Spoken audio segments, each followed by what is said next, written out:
1월 19일 우리 수요성국 공부 시작하겠습니다. 지난 주간부터 이제 출애굽기서를 우리가 공부하고 있죠. 특별히 출애굽기서 그 개호 여러분에게 나눠드렸던 이제 교재를 가지고 이제 공부하고 있습니다. 두 번째 시간입니다. 지난 주일날 여러분에게 말씀을 드리면서 구속사라고 하는 용어를 말씀을 드렸어요. 그래서 구속사를 뭐 전문적인 용어니까 뭐 몰라도 사실 여러분 신앙생활 하는데 어려움은 없습니다. 그런데 이 구속사를 모르게 되면 이건 뭐 목사님들이나 공부하시는 거지 뭐 저희 평신도들이 무슨 공부를 그렇게까지 전문 용어를 알 필요가 있습니까? 뭐 그렇게 말씀하시면 제가 할 말은 없고요. 다만 이 구속사라고 하는 것은 창세기부터 계시록까지 하나님의 그 시작한 역사부터 하나님이 마무리하실 이 땅에 무슨 주님의 재림이 되겠죠. 그 모든 과정에는 구속사라고 하는 게 존재하고 있다는 거예요. 구속사. 그러니까 예수님이 2000년 전에 이 땅에 애굽 이스라엘 땅에 왔는데 그게 온 곳으로 끝나는 게 아니라는 거죠. 이미 오시기 전에 이미 오래전부터 하나님은 준비하셨다는 거거든요. 마찬가지 오늘 아브라함에게 하나님께서 창세기 15장 13절 14절에서 이렇게 말씀하셨다고 지난주에 말씀드렸잖아요. 내 자손이 이방의 객이 되어 그들을 섬기겠고 그들은 400년 동안 내 자손을 괴롭게 하리니 그 섬기는 나라를 내가 징치할 할지며 그 후에 내 자손이 큰 재물을 이끌고 나오리라. 아브라함 시대에 어떻게 애굽에 400년 동안 있어질 일을 이미 하나님은 알고 계셨고 또 그것을 말씀하고 계시는 거예요. 그러니까 이스라엘 백성들이 400년, 뭐 이스라엘 백성들에게는 정말 안타까운 일이지만 왜 요셉이 애굽 땅에 노예로 팔려가서 거기서 총리가 될 수 있었을까? 왜 보디발의 집으로 갔고 또 그 왕의 신하들이 갇히는 감옥에 갇혔을까? 그리고 왜 거기에 또 뭐 술 맡은 관원장이 와가지고 또 뭐 똥 맡은 관원장이 와가지고 그 꿈을 해석해달라고 했을까? 그리고 또 왜 그 술 맡은 관원장이 2년 동안 요셉을 모른 척 했을까? 왜 또 2년이 지난 이후에 애굽의 왕이 꿈을 꿨을까? 그리고 그 꿈을 요셉 말고는 아무도 해석하지 못했잖아요. 뭐 그 꿈 자체를 설명해야 되는데 왕이 꾼 꿈을 왕이 설명을 안 하는데 어떻게 사람들이 알겠습니까? 근데 요셉은 그걸 설명해 주는 거예요. 그러니까 막연하게 그냥 어렴풋이 알고 있던 이 왕이 요셉의 꿈을 듣는 순간 아주 그 해몽에 놀라죠. 그리고 요셉을 총리로 세우잖아요. 그리고 그 총리가 되는 이 요셉으로 인해서 결국은 요셉의 부모님인 아버님 야곱과 그 가족들 70명이 고센 땅으로 애굽으로 오게 됐고 그곳에서 400년 동안 뭐 수백만 명으로 늘어난 한 민족을 이루게 되는 거 아니에요? 이런 게 우연히 일어난 게 아니에요. 이미 아브라함에게 하나님은 아주 구체적으로 설명해 주셨거든요. 이방의 객이 되어 첫 번째 애굽을 섬길 것이다. 그 다음에 두 번째 400년 동안 그들이 내 자손을 괴롭게 할 것이다. 세 번째 그 섬기는 나라를 하나님께서 징계하시겠다는 것이고요. 네 번째 뭐가 있어요? 그 후에 내 자손이 큰 재물을 이끌고 나온다. 어떻게 정말 수백 년이 있을 그 내용을 마치 지금 일어나는 것처럼 그렇게 하나님은 말씀하고 계시잖아요. 구속사라고 하는 것은 역사를 보는 눈이에요. 특히 성경을 보는 시선. 그럼 성경을 우리가 보면서 하나의 점들로 이루어졌다고 생각을 하고, 뭐 시편의 말씀은 시편의 말씀, 또 뭐 마태복음은 마태복음의 말씀, 뭐 계시록은 계시록의 말씀 동떨어진 게 아니라 이것이 연결되어 있다는 거거든요. 하나로. 그게 바로 구속사예요, 여러분. 그러니까 구속사의 관점에서 성경을 읽지 못하면 그냥 한 점씩 그냥 나는 예를 들어서 나는 출애굽기서를 통해서 은혜 받았어. 근데 출애굽기서가 교회는 어디하고 연결되고 있어요? 성경 전체하고 연결되어 있잖아요. 근데 우리 그걸 보는 눈이 없는 거예요. 보지 못하고 있는 거예요. 그러면 그 은혜는 어떤 은혜냐 이 말이지. 그래서 구속사는 성경을 보는 우리의 시선을 분명하게 해주는 거거든요. 하나님이 어떻게 역사를 만들어 가시고 어떻게 역사를 운영해 나가시는지 그것을 알아야 된다는 얘기죠. 지난주에 말씀 잠깐 드렸지만 우리가 눈으로 보는 것과 드론을 하늘 띄워서 보는 것과는 완전히 질적으로 차이가 나는 거잖아요. 우리가 하나님의 뜻을 이해하기 위해서는 하나님의 마음이 무엇인지, 하나님께서 원하시는 게 뭔지, 하나님의 능력이 어떤 것인지를 우리가 알아야만 그것을 알 수가 있겠죠. 그게 바로 구속사라는 겁니다. 자, 오늘 지난주에 이어서 다시 연결해서 공부합니다. 그렇다면 이스라엘 자손을 애굽에 내려보내셨다가 구출해 내셨는가 하는 점이 궁금합니다. 그랬거든요. 이미 아브라함에게 그렇게 다 말씀해 주셨는데 그렇다면 왜 하나님은 이스라엘 자손을 애굽으로 내려보내셨다가 구출해 내셨는가? 그게 한 세 가지 부분이 있어요. 첫 번째가 이제 창세기 15장 16절 여러분 교재에 보시게 되면 그것은 쫓아내야 할 가나안 족속의 죄악이 관영치 아니하였기 때문입니다. 하는 거예요. 그것은이라고 하는 거예요. 그러니까 왜 이스라엘 백성 자손들을 애굽에 내려보내셨다가 구출해 내셨는가 하는 이 의문에 대한 것에 대한 설명인데 첫 번째는 쫓아내야 될 가나안 족속의 죄악이 관영치 않았다. 가나안 족속이라는 게 뭐냐면요. 가나안 족속이 어떤 족속이냐면 가나안에 여러 가지 족속이 있죠. 근데 그 가나안 족속 중에서 아모리 족속이라고 하는 족속이 있어요. 아모리. 그 아모리 족속이 굉장히 강력한 민족입니다. 나중에 조금 아마 설명을 할 때가 있을 것 같은데, 그 아모리 족속에 대한 좀 자료를 조금 더 제가 첨부해서 다음 주에 좀 말씀을 드리겠습니다. 이제 아모리 족속이 갖고 있는 어떤 특징이 하나 있기 때문에 그것을 설명해 드려야 되는데, 이 아모리 족속이요, 어디까지 확대되어 있었냐면, 애굽의 왕족들을, 왕이죠. 신으로 섬기는 왕, 그 왕족의 상당한 부분이 바로 이 아모리 족속에 의해서 이루어져 있거든요. 상당한 영향력을 갖고 있는 민족입니다. 그런데 오늘 말씀해 보게 되면 쫓아내야 될 이 가나안 족속, 아모리 족속의 죄악이 관영치 않았다. 관영치 않았다는 건 뭐예요? 때가 차지 않았다는 거예요.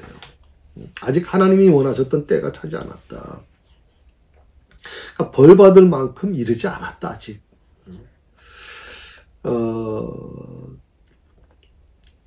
참, 요 부분이 굉장히 성경에 많이 나오죠. 이런 표현들이. 관영치 않았다.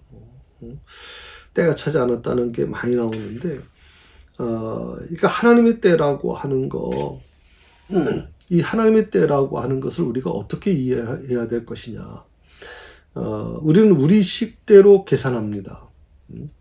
우리 식이라는 게 뭡니까? 사람이 갖고 있는 한계죠. 사람이 갖고 있는 한계. 우리는 24시간 속에서 삽니다. 그리고 365일 안에 삽니다. 이 기준 하에서 우리는 판단하고 이 기준 하에서 우리는 살아갑니다. 그런데 이 기준이 누구한테 먹히냐 이 말이죠. 이건 우리한테 먹히는 거예요. 나한테는 그게 먹힐 수 있어요. 우리 인간들에게는 먹힐 수 있어요. 그런데 전능하신 하나님, 창조주 하나님에게는 이게 안 먹힌단 말이죠. 우리의 일과가 우리의 24시간과 그리고 1년에 365일이 하나님에게는 아무 의미가 없거든요. 근데 우리는 우리의 관점에서 하나님을 판단하고 하나님을 정죄할 때가 많아요, 지금. 왜 하나님께서 내 기도를 들어주지 않으시느냐? 왜 나는 작정 기도했어요. 3일 작정 기도하고 40일 작정 기도했어요. 그 기간 동안 하나님은 응답해 주셔야 돼. 왜? 내가 정해놓은 거니까. 그거는 제가 주일날도 말씀드렸지만요. 그건 하나님 무시하는 거예요, 여러분. 하나님은 무시하는 거라고. 그러니까 하나님의 때라고 하는 게 중요한 거예요. 하나님의 때는 그 하나님의 때를 우리가 함부로 판단해서는 안 된다 하는 거예요. 그러니까 이스라엘 백성들은 하루라도 빨리 하나님이 구출해 주시길 원했어요. 왜? 아브라함에게 이미 그 약속을 주셨으니까. 그러니까 이스라엘 백성들은 하나님께서 그 아브라함에게 주신 약속이 곧 이루어질 것이다라고 그렇게 믿고 있었습니다. 그런데 400년 동안 하나님의 때가 아니었단 말이죠. 때가 차지 않았다는 표현을 썼어요. 때가 차지 않았다. 아모리 족속, 가나안 족속의 죄악이 있는데 그 죄악이 아직 하나님이 원하셨던 그 때가 차지 않은 거예요. 참, 이스라엘 백성들은요, 난 불쌍한 민족 같아요.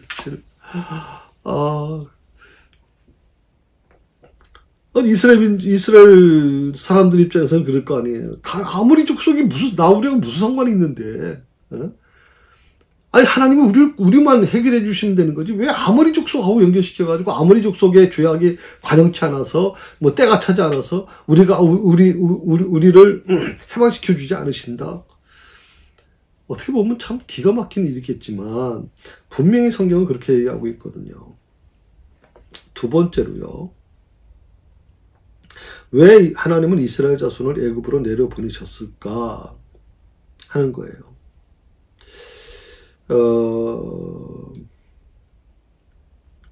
두 번째는 이런 교재에 있는 것처럼 메시아가 탄생할 혈통의 순수성을 보존하시기 위해서였다. 그렇게 나와요.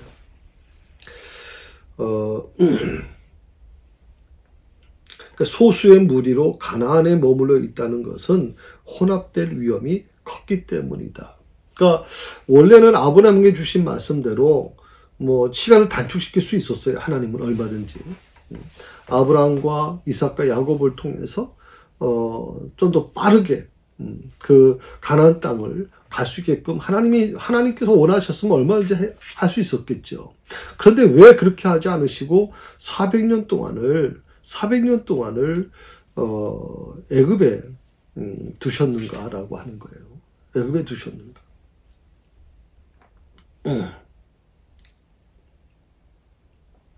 그것은 참 재밌는 오늘 이 창세기 38장 1절에서 2절의 말씀인데 제가 한번 읽어드리겠습니다.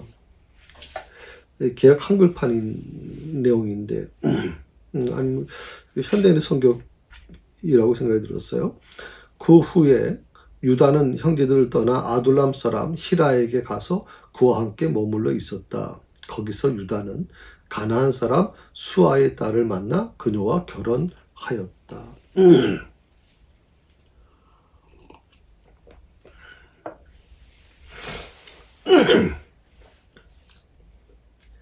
유다가 누군가요?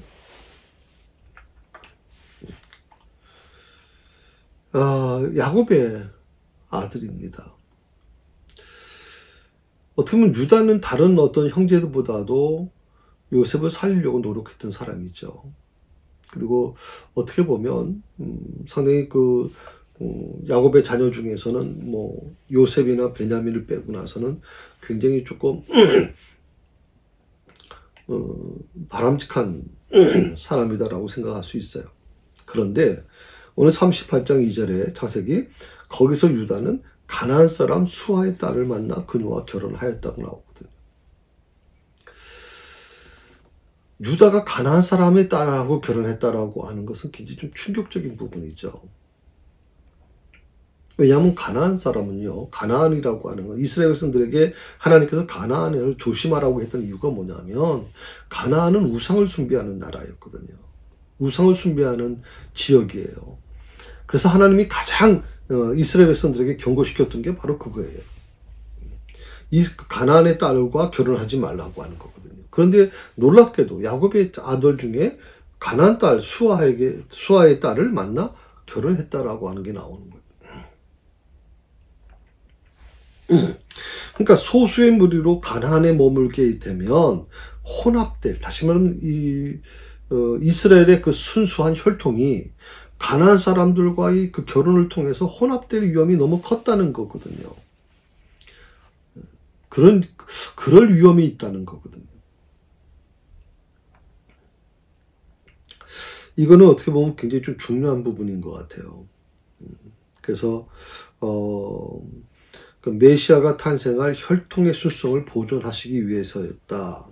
셋째로, 왜 하나님은 이스라엘 자손을 애굽으로 내려보내셨다가 구출해 내셨는가 하는 것인데, 세 번째는 출애굽 사건을 통해서 보여주시고자 하는 구원의 계시가 있었기 때문이라고 그렇게 말씀하고 있어요. 출애굽 사건을 통해서 보여주시고자 하는 구원의 계시.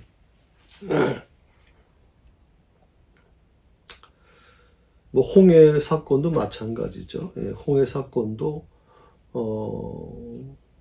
이걸 이제 우리가 이제 구원의 계시로 보게 되면 결국에는 홍해 사건은 무엇입니까?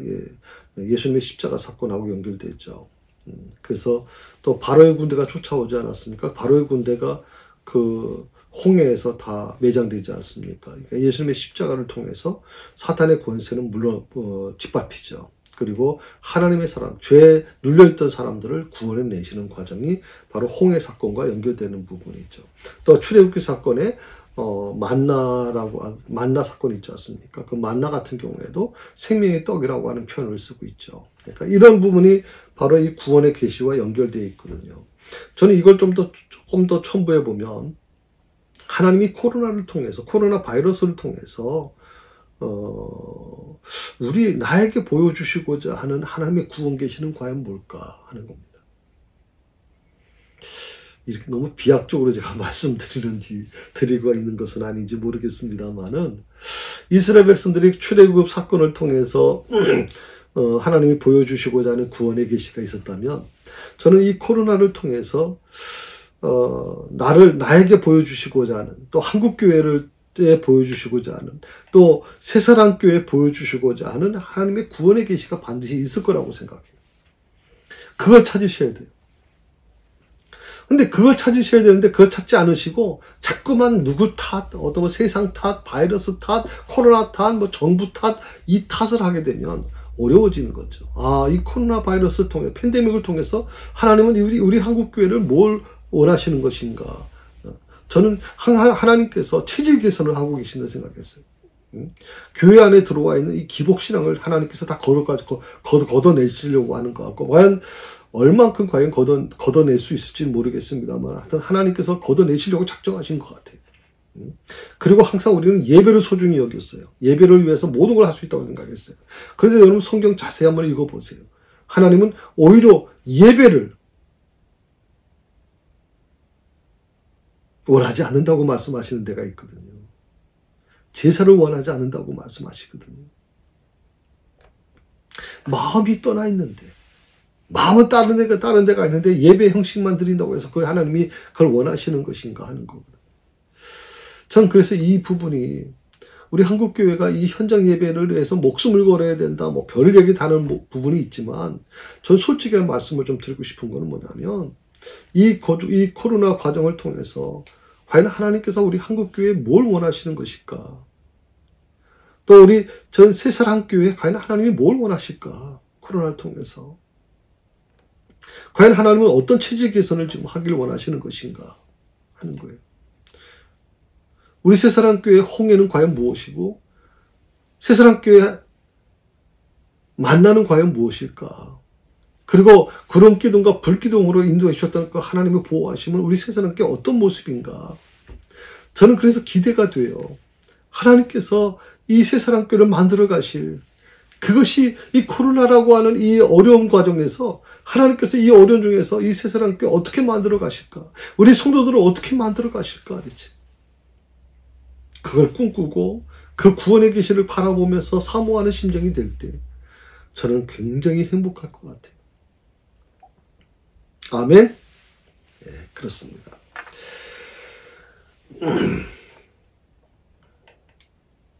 출애굽기서의 주제가 뭐냐면요. 보통 뭐 구속이라고 이렇게 표현하는데 그 6장 6절에서 8절 말씀을 한번 찾아보시겠어요? 네, 성경책 출애굽기 6장 6절에서 8절. 제가 갖고 있는 번역본으로 한번 제가 읽어드릴게요. 6절입니다. 그러므로 너는 이스라엘 자손들에게 내가 이렇게 말한다고 일러주어라. 나는 여호와다. 내가 너희를 이집트 사람들의 노예 생활에서 해방시켜 자유로운 몸이 되게 하고 큰 능력과 심판으로 너희를 구원하여. 7절입니다. 내 백성으로 삼고 나는 너희 하나님이 될 것이다. 그러면 너희는 내가 이집트 사람들의 노예 생활에서 너희를 구출한 너희 하나님 여호와임을 알게 될 것이다. 세 번째입니다. 8절입니다. 내가 아브라함과 이삭과 야곱에게 주기로 맹세한 땅으로 너희를 인도하겠다. 그리고 내가 그 땅을 너희에게 주어 너희 소유가 되게 하겠다. 나는 여호와이다. 자, 6절에서도 똑같은 말씀을 주시죠. 나는 여호와다. 나는 여호와다. 여호와라는 게 무슨 뜻이라 했어요? 하나님의 이름인데 이름이라고 표현하기는 어렵죠. 여호와라는 것은 스스로 있는 자. 스스로 있는 자. 여호와 증인이라고 하는 그 이단이 있죠. 여호와 증인이라는 이단이 여호와라는 게 이름이라고 생각하는 분들이 있어요. 아니에요. 스스로 있는 자라는 뜻이에요. 사람들 누구도 하나님의 이름을 부를 수 없다는 뜻이. 스스로 하나님은 스스로 계신 분이다. 6절에서도 똑같이 말씀하시는 너는 이스라엘 자손들에게 내가 이렇게 말한다고 일러주어라. 나는 여호와다. 8절에서도 마찬가지죠. 내가 아브라함과 이삭과 야곱에게 주기로 맹세한 땅으로 너희를 인도해 나가겠다. 그리고 내가 그 땅을 너희에게 주어 너희 소유가 되게 하겠다. 나는 여호와다.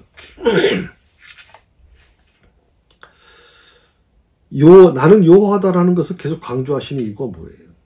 스스로 있는 자가 지금 이 약속을 해주겠다는 거 아니에요? 스스로 있는 자라는 게 누구예요? 이 세상을 만드시고 창조하신 하나님이시거든요. 역사를 주관하고 계시는 하나님이시고 그 하나님께서 이 보증을 해주시겠다는 거예요. 나 여호와다라고 하는 말씀으로.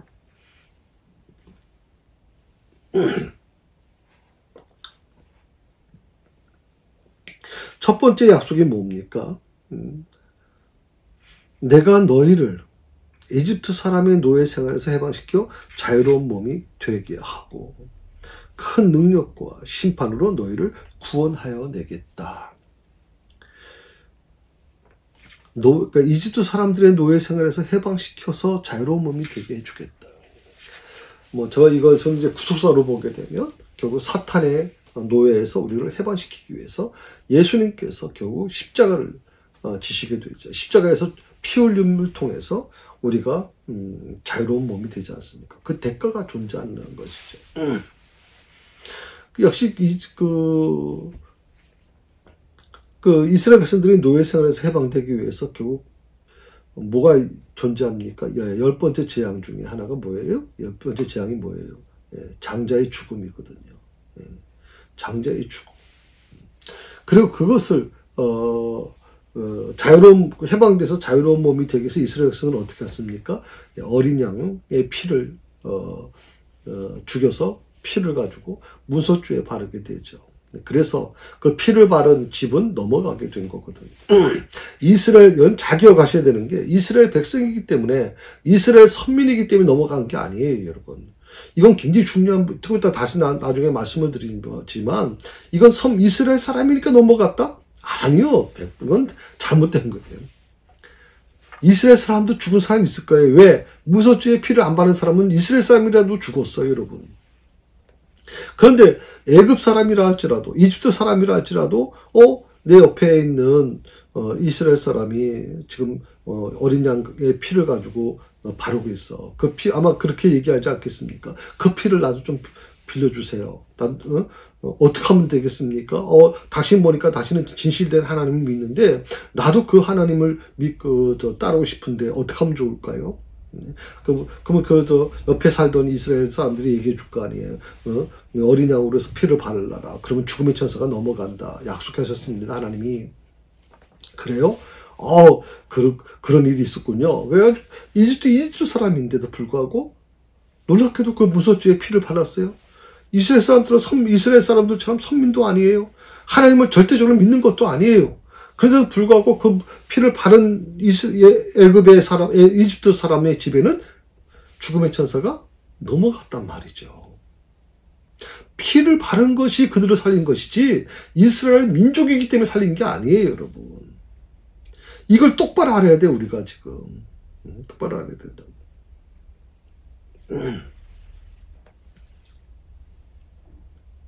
그래서 출애굽기서의 주제는 구속입니다. 출애굽기 6장 6절에서 8절의 그 내용 속에 세 가지 약속이 나오잖아요. 첫 번째가 너희를 구속하여, 너희를 구원하여, 구속한다는 게 구원하여라는 뜻이죠. 너희를 구원하겠다, 구속했다. 하나님께서 저는 우리 한국교회를 구원해 주셨으면 좋겠어요.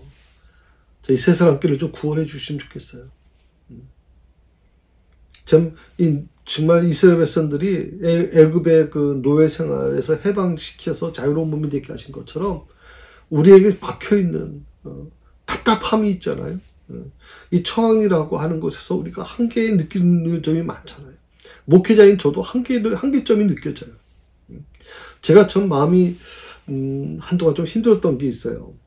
제가 페이스북에 참 존경하는 목사님이세요. 저와 비슷하게 개척하셨는데, 물론 그 목사님은 좀 큰 교회에서 지교회로 세운 교회이긴 하지만, 놀랍게도 이 어려울 때 코로나로 얼마나 힘든 시기입니까? 그런데 오늘 아침에 글을 올렸어요. 사진하고. 어저께 주일날 예배 끝나고 바로 그 교회 바로 옆에 땅, 비싼 땅이거든요. 용인 쪽이면 굉장히 아주 비싼 곳이죠. 용인 교육관을 짓기 위해서 용인 땅을 구입했다. 교육관 부지를 구입하고 그 교육관 부지에서 예배를 드렸다. 그걸 딱 보는 순간, 야, 코로나 시기인데도 불구하고 저 교회는 교육관 부지를 구입하네. 난 놀라운 생각이 들었거든요. 그리고 한편으로는 부러운 생각도 들었어요. 야, 목회자로서 얼마나 행복할까 하는 생각도 들었거든요. 너희를 구원해내겠다 한 말씀을 주세요. 오늘 저는 새사랑교회를 하나님이 구원해 주시면 좋겠어요. 뭔가 막혀있는 이 교회를 하나님께서 구원해 주시면 좋겠어요. 우리 새사랑교회 성도들의 가정을 구원해 주시면 좋겠어요. 저들의 일터를 구원해 주시면 좋겠어요. 여러분 그걸 위해서 기도하세요. 그걸 위해서 기도하시고 그걸 위해서 부르짖으세요. 하늘에 사무칠 정도로 하나님께 부르짖으세요. 하나님께서 내 자녀를 구원해 주시면 좋겠어요. 자녀를 자꾸만 얽어매고 있는 그 억압 속에서 하나님이 구원해 주시면 좋겠어요. 마음껏 그 긴 능력을 발휘할 수 있도록 하나님의 자녀로서의 권세를 마음껏 발휘할 수 있도록 첫 번째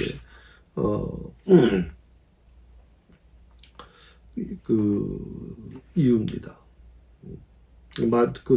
두 번째, 세 번째 이유가 바로 그 부분인데. 자, 6절에 이제 너희를 구속하여라고 구원하여라고 말씀하신 하나님께서 7절에 또 이렇게 말씀하시죠.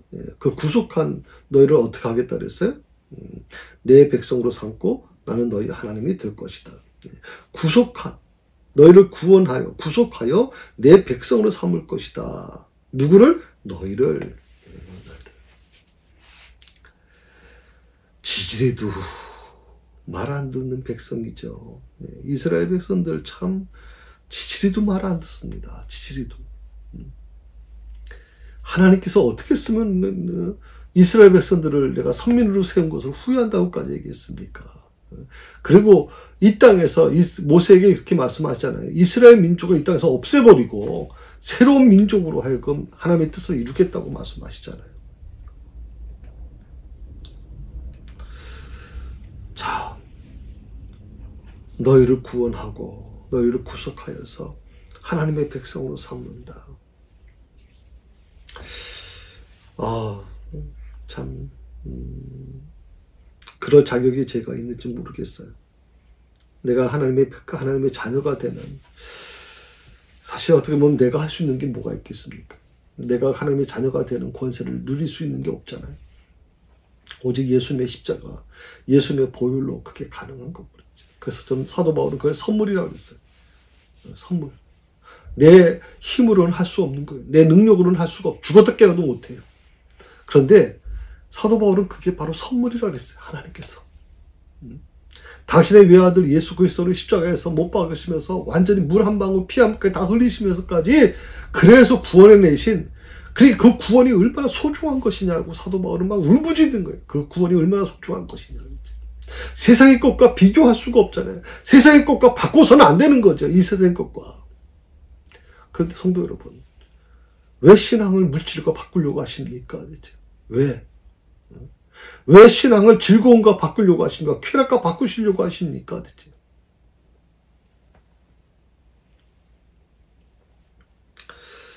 자, 너희를 구원하여 구속하여, 그다음에 7절에 그 구속한 너희를 내 백성, 하나님의 백성으로 삼았다라고 말씀해 주시면서 그 하나님의 백성으로 삼은 너희, 8절에 보면 그 구속하여 하나님의 백성으로 삼은 그들을 어떻게 하시겠다어요? 아브라함과 이삭과 야곱에게 주기로 맹세한 땅으로 너희를 인도하고 그 땅을 너희에게 주겠다라고 말씀해 주요. 그 결론은 그거예요. 아브라함과 이삭과 야곱에게 주기라고 한 맹세한 땅으로 너희를 인도해내겠다. 그리고 내가 그 땅을 너희에게 주어 너희 소유가 되게 하겠다. 그러면서 꽝 도장을 찍었어요. 나는 여호와다. 이게 하나님의 뜻이에요. 이게 하나님의 결론이에요.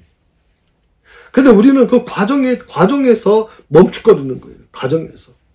왜 하나님은 내 기도를 들어주지 않으십니까? 왜 하나님 나를 이런 어려움 속에 빠뜨리십니까? 왜 하나님께서는 그렇게 내가 주님을 위해서 기도하고 주님을 위해서 일하겠다고 그러는데도 불구하고 왜 그토록 나를 힘들게 하십니까? 왜 실패로 나를 이끌어 가십니까?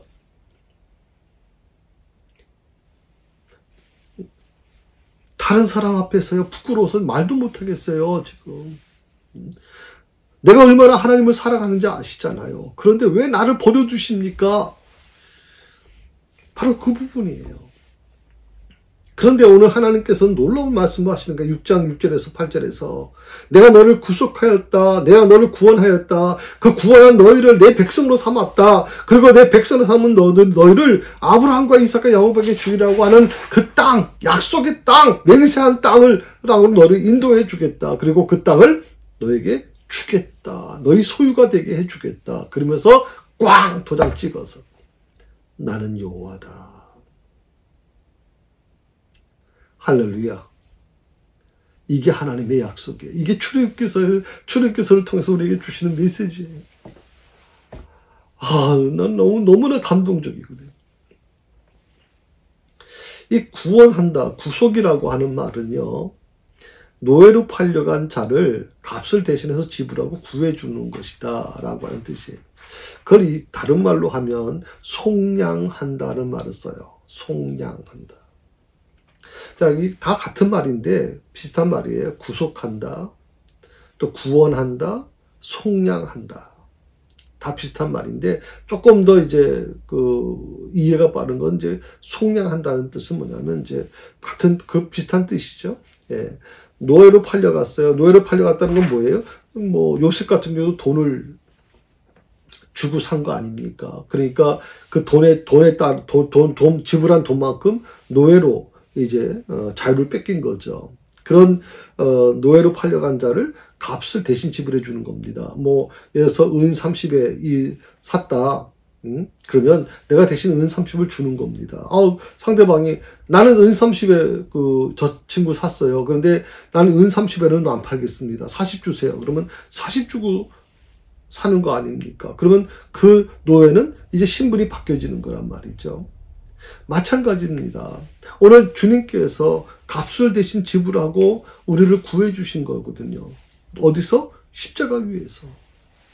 엘리 라마 사박단이 하나님 어찌하여 나를 버리십니까? 라고 기도해요. 어찌하여 나를 버리십니까? 자기를 버려서 하나님 아버지는 아들을 버려서 교회는 그 피 흘림을 통해서 교회는 구원해 내려고 하는 게 누구예요? 노예로 팔려간 자예요. 죄악 속에 죄에 완전히 묶여져 있는 자들, 사탄에 완전히 묶여 있는 자들, 그 사탄에 묶여 있는 자들에게 사탄에게 값을 치르고 그 값이 뭐예요? 예수님의 피란 말이죠. 예수님의 죽음. 그리고 우리를 대신해서 우리를 구해내신 거예요. 그러니 여러분, 구원받은 게 얼마나 큰 감격이고 기쁨입니까? 다른 것과 비교할 수가 없잖아요. 전 늘 이런 얘기를 해요. 호텔에서 뭐 10만 원짜리 뷔페를 먹는 거나 집에서 라면 하나, 라면이 보통 요즘에 한 1,000원, 800원? 좀 많이 올랐다 그러는데 그거 하나 끓여 먹은 거나 배가 부른 건 다 같은 거예요, 여러분.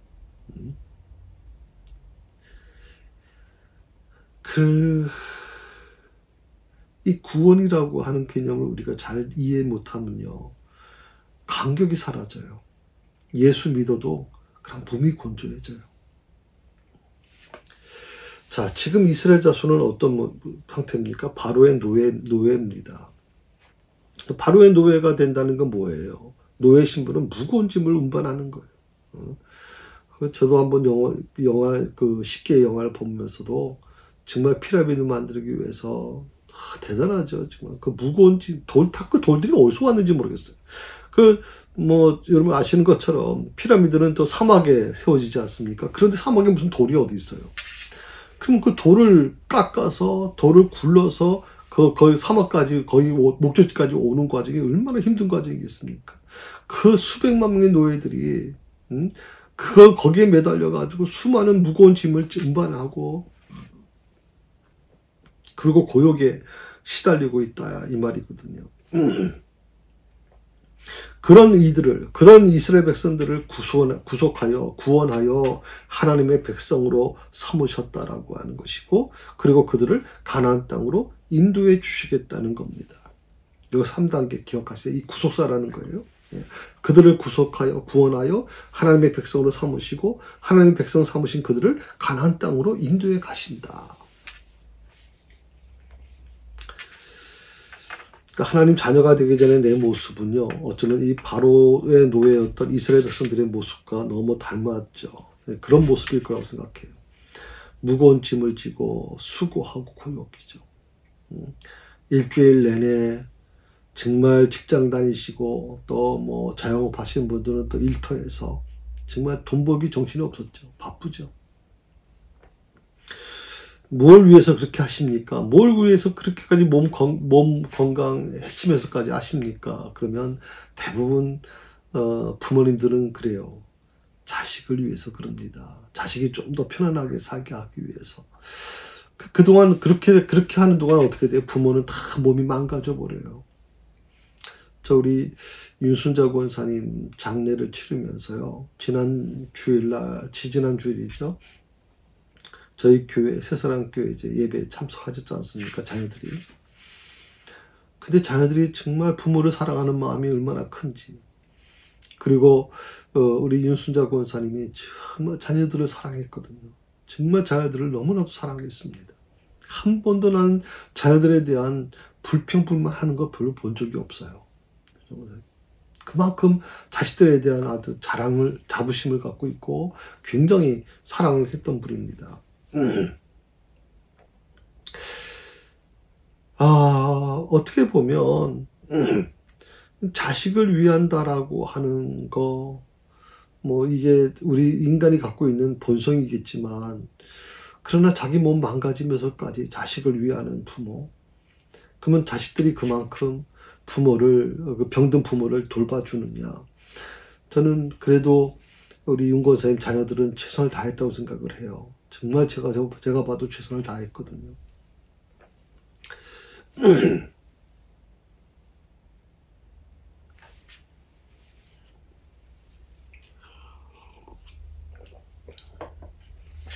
자식을 위해서 몸이 망가지라 일을 하고 돈을 벌었는데 정작 어떻게 해요? 그 자녀들과 만날 시간도 없어요. 자녀들과 대화할 시간도 없어요. 자식들이 어떻게 크고 있는지도 몰라요. 대체. 그 아이의 친구가 누군지, 그 아이가 뭘 원하는지, 어떤 어른이 되기를 원하는지, 뭘 목표로 세우고 있는지도 몰라요. 어떤 대학을 가기 원하는지도 모르고, 무엇 때문에 고민하고 있는지도 모른다. 자, 그렇다면 그들을 어떤 방식으로 하나님께서 구속해 주셨을까요? 구원해 주셨을까요? 오늘 그 내용이 12장에 이제 나옵니다. 그게 뭐냐면 이제 6월절 양이라는 거거든요. 12장에 보면 이제 12장 13절에 있는 말씀인데 그 뒤 밑부분에 나오니까 한번 넘어가 봅시다. 자, 6월절 양이 어떤 거냐면 설명이 나오죠. 흠없는 1년 된 수양. 흠없는 1년 된 수양.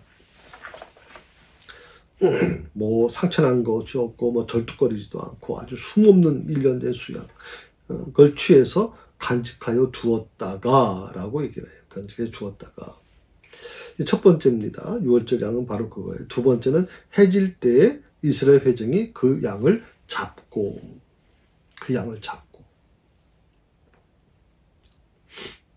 세 번째로 그 피로 문 좌우 설주와 임방을 바르고 네 번째로 아침까지 한 사람도 자기 집 문 밖에 나가지 말라고 하십니다.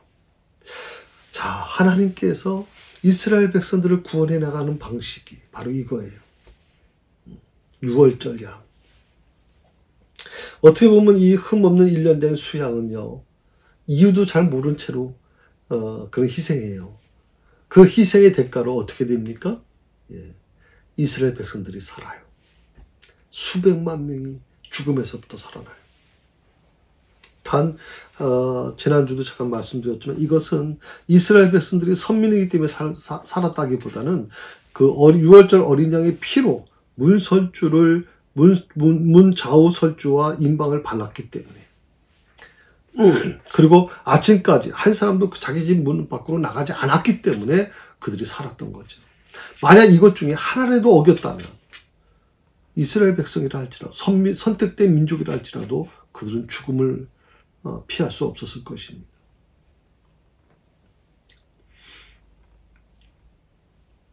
하나님께서 그 밤에 애굽 땅에 두루 다니며 처음 난 것을 멸하실 때 내가 피를 볼 때 너희를 넘어가리라.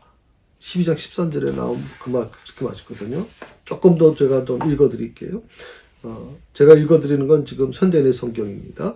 그 피는 너희가 살고 있는 집의 표시가 될 것이다. 내가 그 피를 보면 너희를 넘어가겠다. 내가 이집트를 벌할 때 너에게는 아무 해가 미치지 않을 것이다. 자, 그 피는 집의 표시가 된다. 그리고 그 피를 보면 너희를 넘어가겠다. 피를 보면, 피라고 하는 게 중요한 거지, 그 이름이, 명패가 중요한 게 아니란 말이에요. 명패가 중요한 게 아니에요. 예. 이걸 우리 죄송합니다. 성도들이 잘못 착각하고 있어요. 예수의 피가 우리를 구원해 주는 건데, 자꾸만 다른 것에 집중한단 말이에요. 다른 것에 집중해요.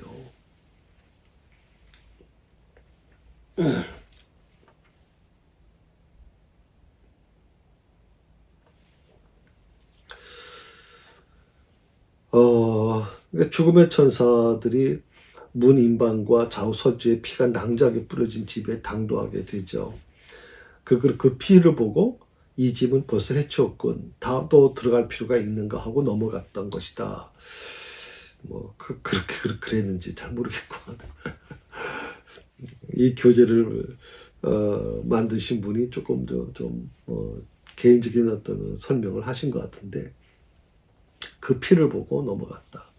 여러분 영화를 보시게 되면 참 음산하죠. 예. 어두운 그림자가 쫙 사람 모양에 대한 그림자가 움직이지 않습니까? 그리고 집을 들어가죠. 그래서 그 밖에 무설주에 피가 있으면 쫙 그 넘어갑니다. 그런데 피가 없으면 들어가서 장자가 그 어린아이부터 다 죽습니다. 그리고 짐승까지 다 죽습니다. 아주 무섭죠. 그 밤에 그 어마어마한 사람들이 죽어나간 겁니다. 짐승들이 다 죽어나간 거예요. 어떻게 장자만 그렇게 죽을 수 있었을까요? 뭐 놀라울 정도입니다. 하나님께서 하시는 심판은 아주 쪽집게처럼 하는 심판이에요. 누구도 피해갈 수가 없는 거예요. 누구도.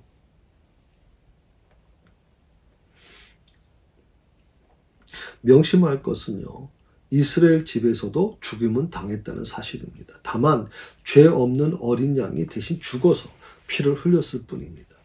하나님은 그 피를 보실 때 넘어갈 수 있었던 것이죠. 만일 피를 보심이 없이 넘어갔다면 그것은 공평치 못한 일이 되고 맙니다. 그렇게 된다면 하나님의 공의가 용납치 아니했을 것입니다. 그러니까 이스라엘 사람이라고 해서 넘어가는 게 아니란 말이죠. 무소죄에 바른 피를 보고 넘어가신 것이기 때문에 만약 그것이 아니라면 하나님은 공평하신 하나님이 아니신 거죠. 아까도 말씀드렸지만 이집트 사람이라 할지라도 또 이집트 사람이 아닌 다른 민족의 사람이라 할지라도 그 어린 양의 피를 무소죄에 바른 사람은 다 살아났단 말이죠. 이것이 바로 구속의 교리다. 이것이 바로 구원의 교리라고 하는 거예요. 이 사건은 가히 구약에 나타난 십자가 사건이라고 말할 수 있다. 구약에 나타난 십자가 사건.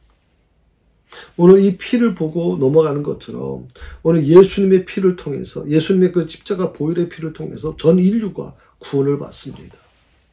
하나님의 심판은 이 예수님의 피를 받은 자들, 예수님의 피를 통해서 구원받은 자들을 넘어가시는 겁니다. 이 백인범이라고 하는 자, 백인범이라는 이름 때문에 넘어가시는 게 아니라 바로 내 안에 계시는 예수님의 그 보혈의 피, 예수님께서 이미 내 이마에 인정을 찍어주셨거든요. 백인범 목사, 백인범. 이 사람은 내 피를 통해서 구원시킨 사람입니다. 라고 하는 인정이 내 머리에 찍혀 있어요. 사단이 보면 그걸 보인단 말이죠. 이 사람은 구원받은 자라는 것이. 생명책에 이름이 기록됐다는 것이 이미 보인단 말이에요.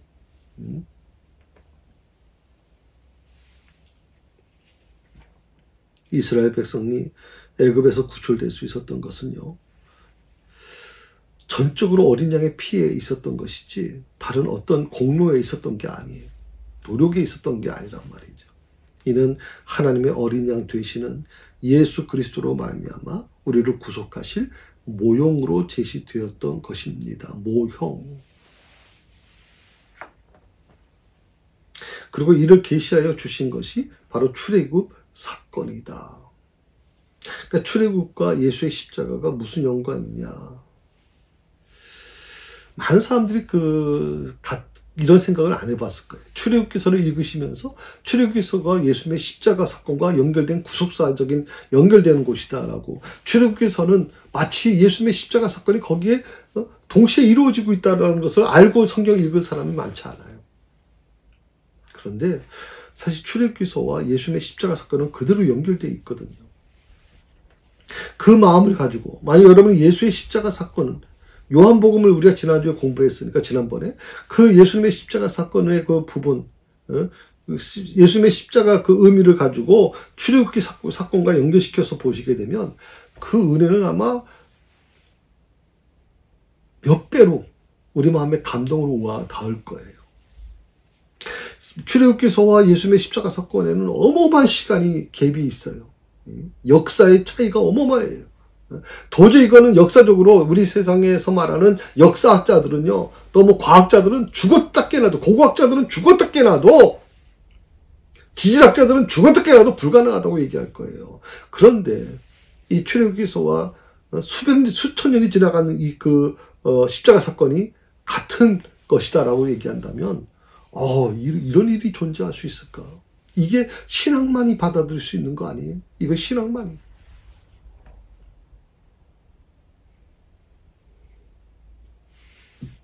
사도 바울은 우리의 유월절 양 곧 그리스도께서 희생되셨느니라. 고린도전서 5장 7절에서 그렇게 말씀하셨어요.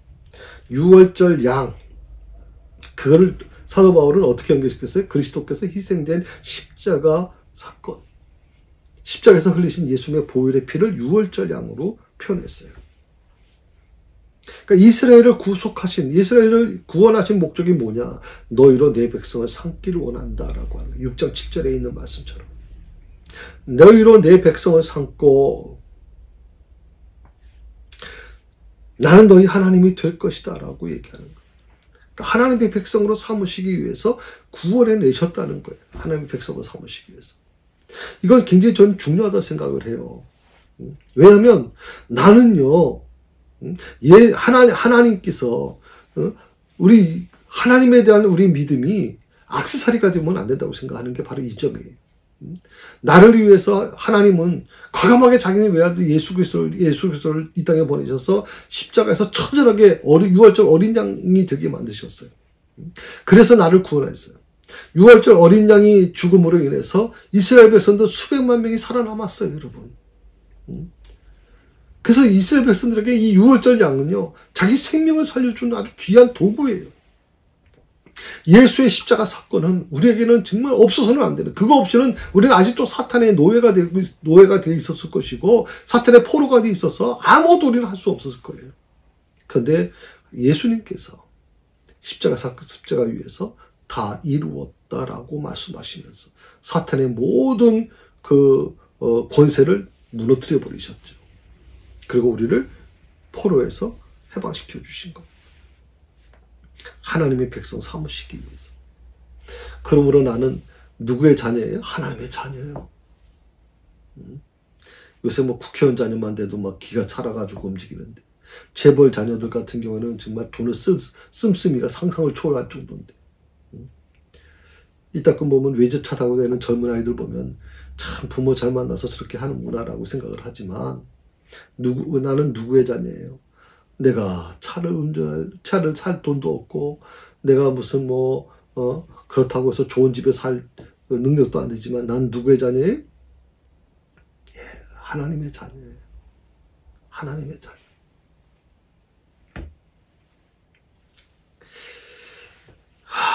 이 자부심이 좀 있었으면 좋겠어요. 이 자부심. 제발 좀 이 자부심 가지고 사셨으면 좋겠어요. 이 세상에서 기주고 살지 않았으면 좋겠어요. 내가 지금 비록 허술한 집에 산다고 해도, 내가 그렇게 넉넉하지 못해서 지금 하루하루 힘들게 산다 할지라도, 저는 여러분에게 부탁드리고 싶어요. 당당해지자는 거예요. 당당해지자. 좀 당당해지자. 왜? 사람들은 나를 그렇게 볼 수 있을지 몰라도, 나는 누구예요? 나는 하나님의 자녀예요. 하나님의 자녀. 나를 구원해내시기 위해서, 하나님의 자녀가 되게 하시기 위해서, 나를 사탄의 그 구속으로부터 구원해내시기 위해서 예수님이 대신 죽으셨다고, 유월절 어린 양이 되셨단 말이에요. 그 피값으로 내가 오늘 살 수 있는 거. 그 피값으로 오늘도 내가 정말 이 행복을 누릴 수 있는 거거든요.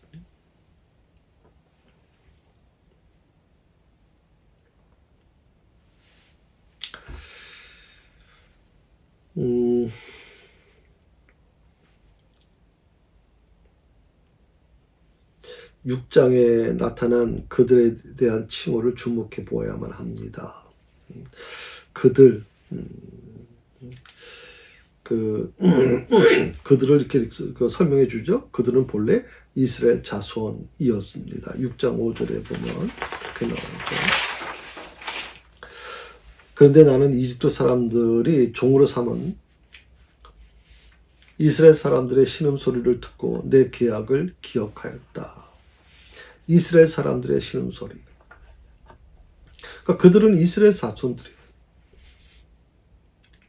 그러니까 애굽의 노예로 400년 동안을 노예 생활했던 그들은 바로 이스라엘 자손들이에요. 야곱의 자손들이라는 거죠. 이스라엘은 바로 야곱의 이름이 바뀌어진 이름 아닙니까? 그러나 그들을 바로가 종으로 삼음으로 노예가 되었죠. 그 바로라고 하는 자가 구속사로 보면 어때요? 사탄이란 말이죠. 그 사탄이 이스라엘 백성들을 종으로 삼았는데 그 바로가 노예로 삼았는데 그들을 하나님께서 노예가 된 그들을 하나님께서 어떻게 했어요? 다시 구원하셔서 하나님의 백성으로 삼으셨다.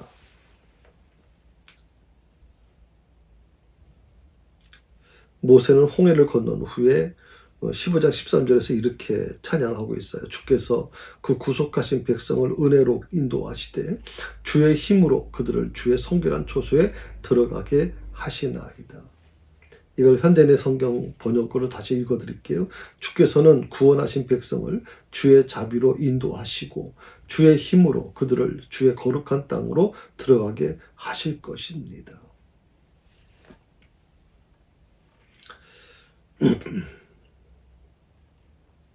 노예 신분으로 있던 그들, 아무 희망이 없던 그들, 그저 하루하루 정말 죽지 못해 살았던 그들을 하나님께서 구속이라고 하는 구원이라는 것을 통해서 속량함으로 인해서 하나님의 백성이 되게 해주셨다. 그렇기 때문에 모세가 바로에게 들어가서 대언한 말이 뭡니까? 시종일관 이렇게 얘기하죠. 여호와의 말씀에 내 백성을 보내라. 그들이 나를 섬길 것이다. 내 백성을 보내라. 좀 이렇게 당당했으면 좋겠어요. 어떻게 보면 모세가 바로라고 하는 애굽의 최대 왕이죠. 신처럼 불려지는 그 앞에서 당당하게 그가 외쳤던 게 뭡니까? 여호와의 말씀에 내 백성을 보내라. 너의 백성이 아니야. 너의 백성이 아니라 바로 하나님의 백성이다. 이제 그들이 나를 하나님을 섬길 것이다. 너를 섬기지 않는다. 하나님을 섬긴다라고 분명히 말씀하고 있는 거예요.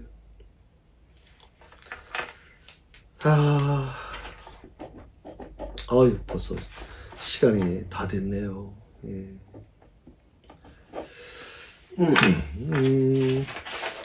예, 다음 26일 날은 이제 다 마무리 좀 하도록 하겠습니다. 우리 여러분 공부하시면서 좀 어떻게 느끼셨습니까? 우선 한 가지 중요한 거 좀 복습해 볼까요? 출애굽기서는 출애굽기서로 혼자 남은 게 아니라 그것은 예수님의 구속 사건과 연결되어 있다. 예수님의 십자가 사건과 연결되어 있다. 그래서 출애굽기서와 예수님의 그 구원 사건, 특히 지난번에 여러분이 요한복음을 읽으셨으니까 요한복음과 같이 연결해 보면, 그것은 시기적으로 보면, 시간적으로 보면 수천 년이 흘렀지만 그 시공간을 초월해서 완전히 두 개가 하나인 것처럼 느껴진단 말이죠. 하나님이 이스라엘 백성들을 구원해 내신 것처럼 마찬가지로 하나님께서 예수님의 십자가를 통해서 십자가의 그 보혈의 피를 통해서 오늘 사탄의 포로로 잡혀있던 우리를 구원해 내시는 과정, 너무나도 다 일치되어 있죠. 제가 이걸 뭐라 그랬어요? 구속사라고 말씀드렸어요. 구속사. 예, 오늘 여기까지 합니다.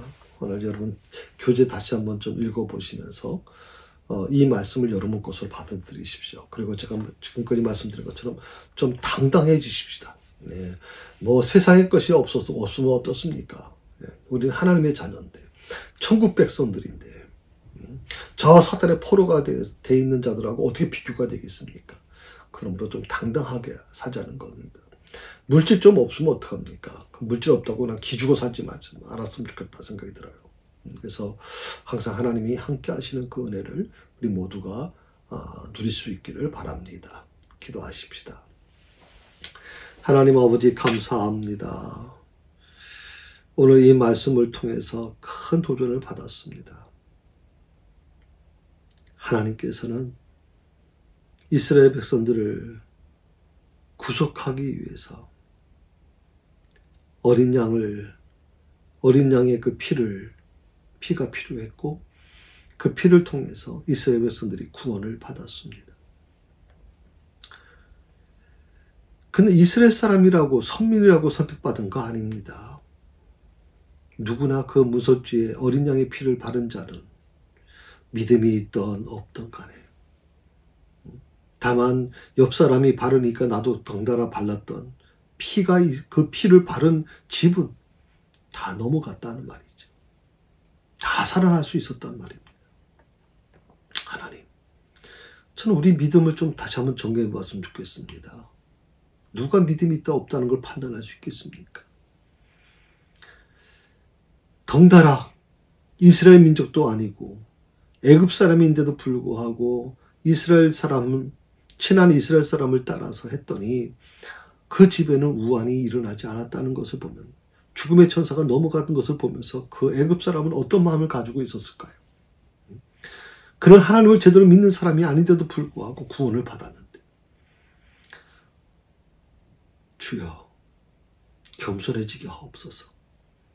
그 모든 것은 하나님께서 만들어 가시는 것이지 내가 하는 게 아니라는 걸 다시 한번 깨닫게 해주시고, 이 어려운 시기에 정말 믿음으로 저희가 승리할 수 있도록, 그리고 나 자신도 중요하지만 내 주위에 있는 사람들, 아직도 하나님을 알지 못하는 사람들을, 그들을 하나님 끌어내어 구원의 길을 열어줄 수 있는, 자 보세요, 당신들 나처럼 무소죄에 이 어린 양의 피를 바르면 살 수 있습니다.